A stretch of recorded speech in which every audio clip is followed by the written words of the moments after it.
8월 20일 말씀 묵상하겠습니다. 함께 기도하겠습니다. 우리의 기도를 들으시는 주님, 우리가 죄와 허물 가운데 있을 때에 우리를 용서하시는 주님, 우리가 주님께 나아가기 원합니다. 우리의 죄를 사하여 주시고 주님이 임재하신 주님의 뜰에, 주님의 성전의 아름다움에 거하게 하셔서 이 세상에서 누릴 수 없는 참된 기쁨과 평강을 얻게 하여 주시옵소서. 예수님 이름으로 기도했습니다. 아멘. 오늘의 말씀은 시편 65편 1절부터 13절까지의 말씀입니다.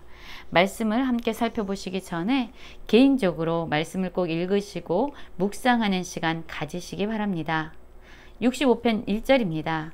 하나님이여, 찬송이 시온에서 주를 기다리오며 사람이 서원을 주께 이행하리이다 라는 말씀으로 시작하고 있습니다. 오늘의 시편 65편 역시 다윗의 시입니다. 이 역시 어떤 상황에서 다윗이 하나님께 고백한 시인지 우리는 정확히 알 수 없지만 오늘의 말씀을 통해서 진정 하나님의 능력이 어떠한지, 하나님이 도대체 어떠한 분이신지에 대해서 다윗은 그가 경험한 하나님을 노래하고 있습니다. 다윗은 시온에서, 하나님이 임재하시는 그 시온에서 주님을 기다리는 것을 찬송으로 표현하고 있습니다. 기다림, 누군가를 기다려 보셨습니까? 사실 이 기다림은요, 믿음 없이는 불가능한 것입니다. 믿어야만 기다릴 수 있죠. 한번 생각해 보십시오. 어떤 친구랑 약속을 했어요. 그런데 그 친구가 10분이 지나도 20분이 지나도 오지 않는 것입니다. 그래서 우리는 두 가지 중에 한 가지를 선택할 수 있죠. 1시간이 가도 2시간이 가도 이 친구를 기다리는 사람이 있습니다. 또 다른 사람들은, 또 다른 선택은 친구가 오지 않을 것이라고 생각하고 그냥 그 자리를 뜨는 사람도 있죠. 어떤 사람이 기다릴 수 있을까요? 어떤 상황에서도 내 친구는 반드시 올 거야 라고 확신하는 사람만 기다릴 수 있습니다. 그래서 이 기다림이라는 것은요, 사실 믿음을 전제로 하고 있습니다. 지금 이 다윗은 하나님을 확신하고 그분을 기다리고 있습니다. 이 기다림은 믿음의 고백이죠. 그리고 하나님께 드릴 수 있는 찬송입니다. 하나님을 기다리고 있습니까? 그것은 우리의 삶으로 드리는 하나님을 향한 찬송이 아닐까요? 또한 다윗은 이렇게 얘기합니다. 사람이 서원을 주께 이행하리이다. 서원은 무엇이죠? 하나님께 약속한 것입니다. 하나님을 위해서 내가 무언가를 하기 원하는 것을 약속하는 것입니다. 하나님은 자신의 언약을요, 어떤 상황에서도 반드시 지키시는 신실하신 분입니다. 그분의 백성이라면 우리 역시 하나님의 신실함처럼 우리가 하나님께 드린 서원에 대해서 신실하게 이루는, 신실하게 성취하는 그러한 모습이 필요하겠죠. 이 다윗은 그러면 어떠한 하나님을 경험했기에 하나님을 확신하고 그분을 기다리며 또한 그분께 한 서원을 이행하겠다라고 이야기하는 것일까요? 2절입니다.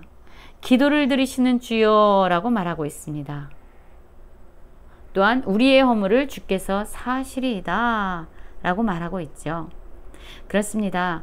다윗이 하나님을 이렇게 찾을 수 있는 이유는 하나님께서는 그의 기도를 들어주신다라는 것을 믿었기 때문에 하나님께 나아가서 그분께 기도할 수 있었습니다.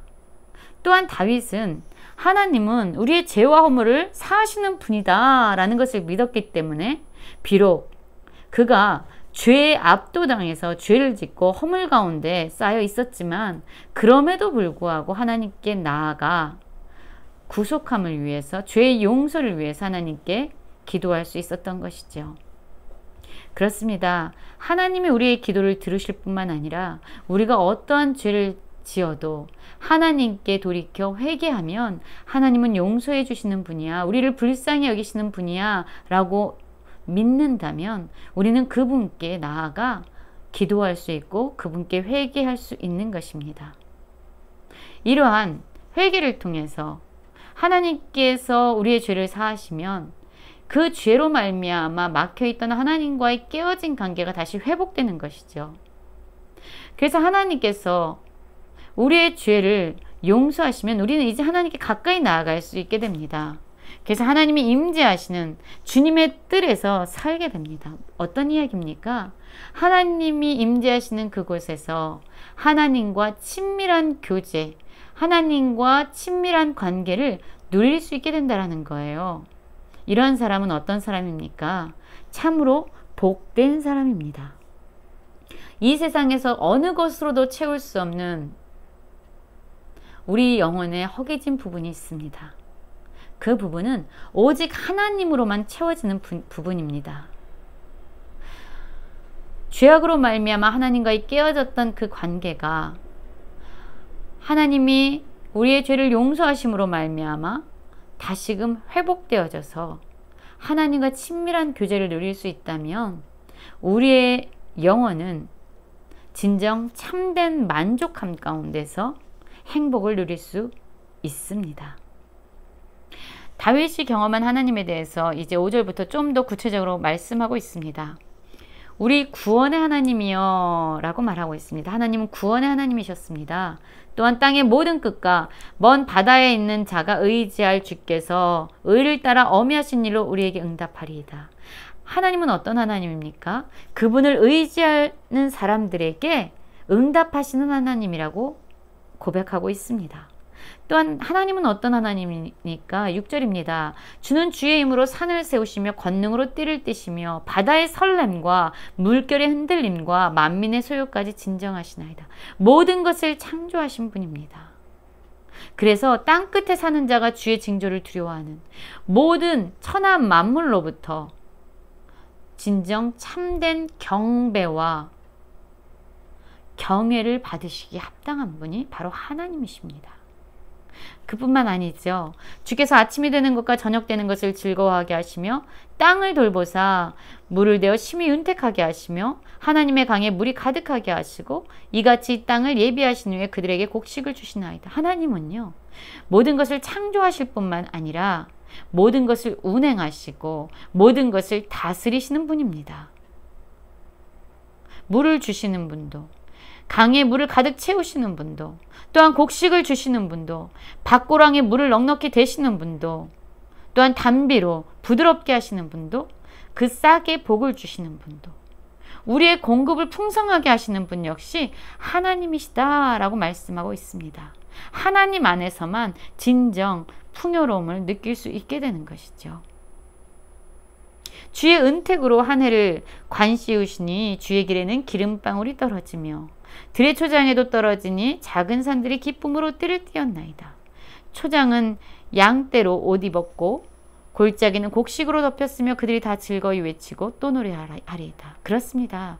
하나님이 진정 창조주이심을 알고 온 세상을 다스리시고 온 세상에 은택과 은혜를 주시는 분임을 알 때에, 또한 우리의 공급에 주인이심을 알 때에, 우리를 풍성케 하시는 분임을 알 때에 우리는 비로소 주님 안에서 참으로 즐거워 외치게 되고 노래하게 될 것이다 라고 말씀하고 있지요.